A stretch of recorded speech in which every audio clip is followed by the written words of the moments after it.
Hello everyone.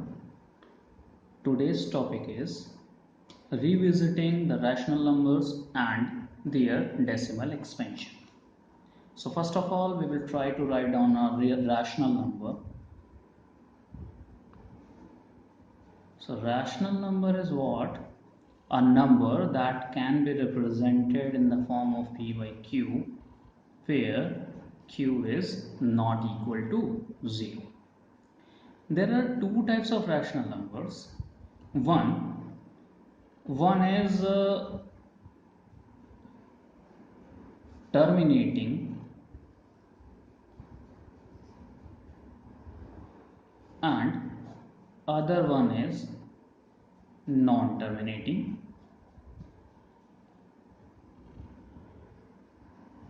We are using the terms terminating and non-terminating in the reference of their decimal expansions. I repeat one more time that we are repeating the terminating and non-terminating rational numbers in the terms of their decimal expansions. For example, if we take, let us suppose a rational number is given as, like example number 1, if you are considering a rational number which is 1 by 2, so if we simplify this thing, this will be simply 0.5. After one digit, it will terminate. So this is the example of terminating.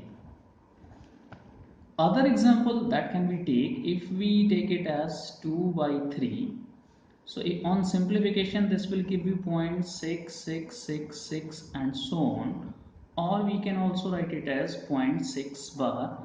So this is non-terminating.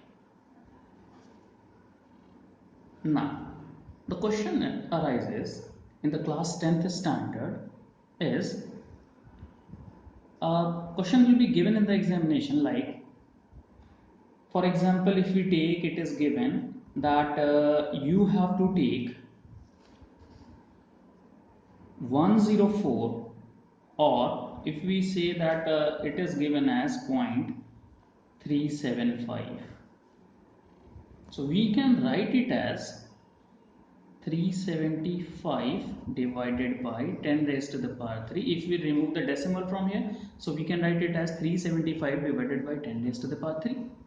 So if we try to write down the factors of this 375 and this, so this can be written as 3 into 5 raised to the power 3 whole divided by 2 cube into 5 cube. In other words, this can also be written as 3 divided by 2 raised to the power 3. If we take one more example, it was the example number 1. If we take one more example, like 0.104 is equal to, this can be written as 104 upon 10 raised to the power 3, as we have done in the previous case.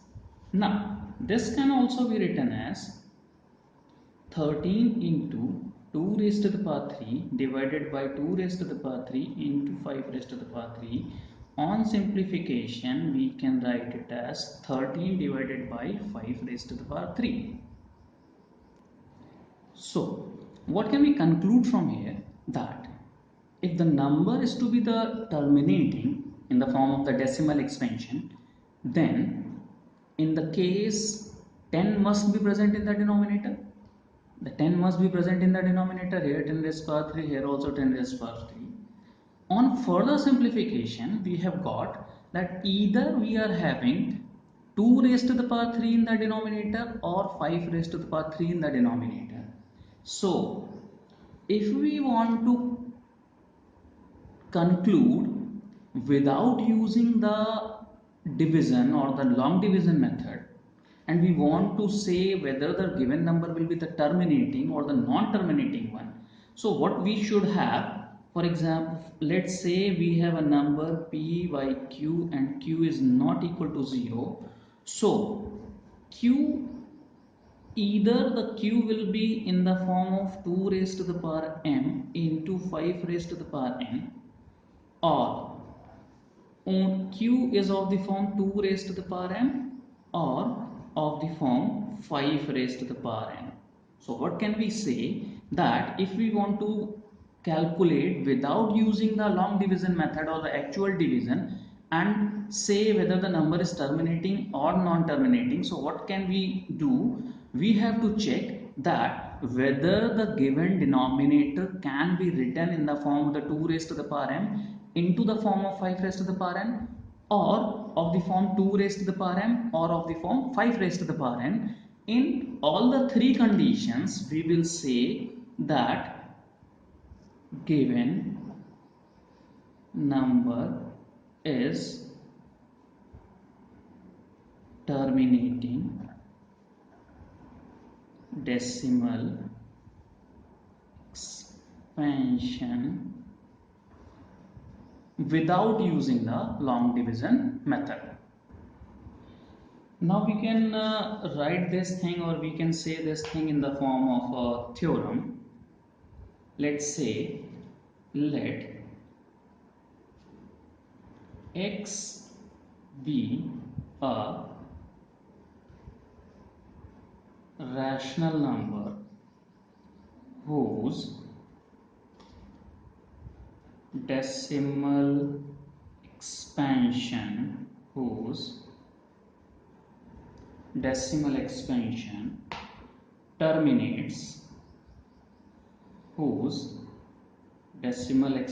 terminates then x can be expressed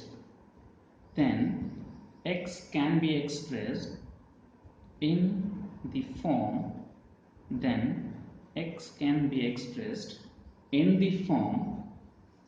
P by Q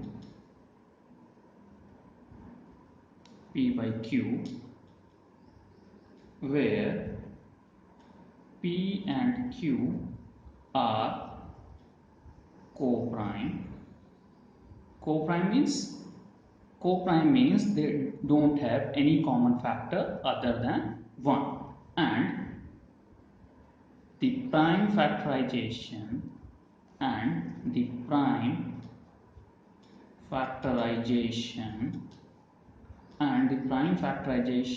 of Q is of the form 2 raised to the power n into 5 raised to the power n, where n and m are non-negative integers.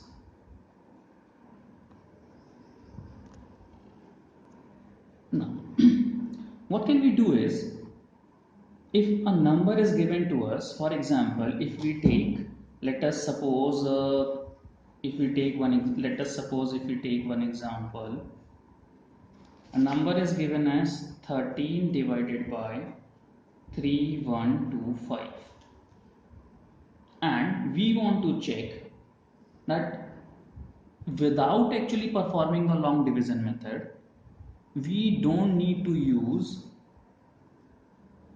long division is not allowed. Without actually dividing using the long division method, we have to check, or we have to conclude that this number is terminating or non-terminating. Terminating or non-terminating. So what will we do? Let's solve this question step by step. First of all,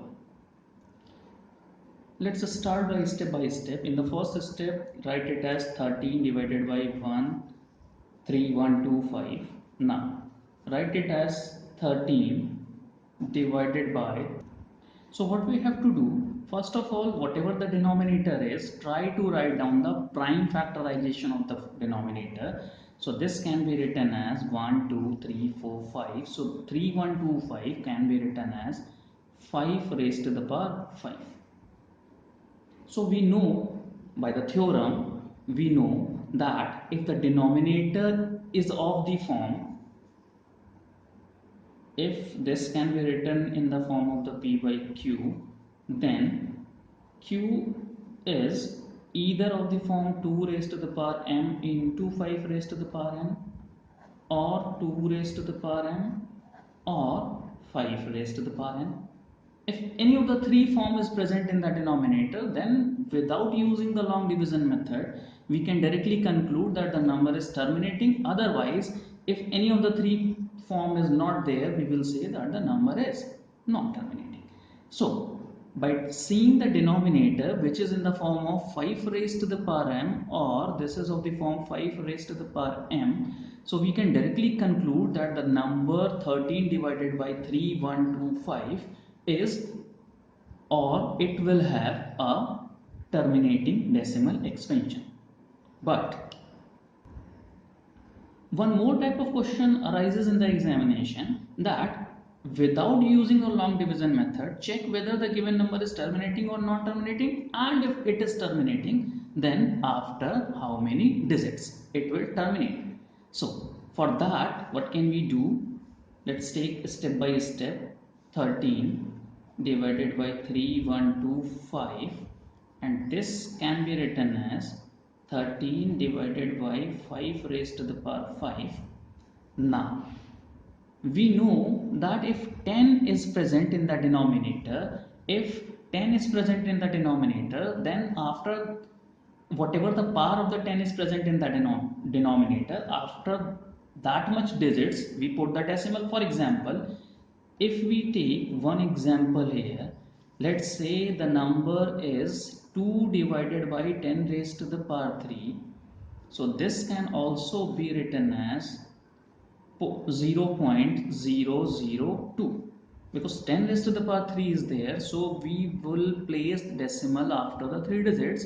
Similarly, here if we multiply by same number in the numerator and also in the denominator, then what will happen? If we multiply it by 2 raised to the power 5 in the numerator and also in the denominator, then the number will remain same. But one benefit will be there, that now our denominator will be in this form. This can be written as 10 raised to the power 5. So now we can directly conclude that this number will terminate after 5 digits. This number is terminating. We concluded that the number is terminating and it will terminate after the 5 digits. But remember one thing while solving these kind of questions, that if the number has to be the terminating, then it must have denominator only of the form 2 raised to the power m into 5 raised to the power n. If any other number apart from 2 raised to the power m into 5 raised to the power m will appear in the denominator, then your number will be of non-terminating type. Let's take one example of that. 77 divided by 210. 77 divided by 210. This can be written as 7 into 11 divided by this 210. This 210 can be written as 2 into 3 into 5 into 7. Again, on simplification, this will be 11 divided by 2 into 3 into 5. Now, denominator is having 2 and 5, but one more factor in the form of 3 is also there. In this condition, this will be a non-terminating type of decimal expansion. Is it clear to everyone? So this is for the day. This was the topic, terminating and non-terminating decimal expansion. Thank you. Have a good day.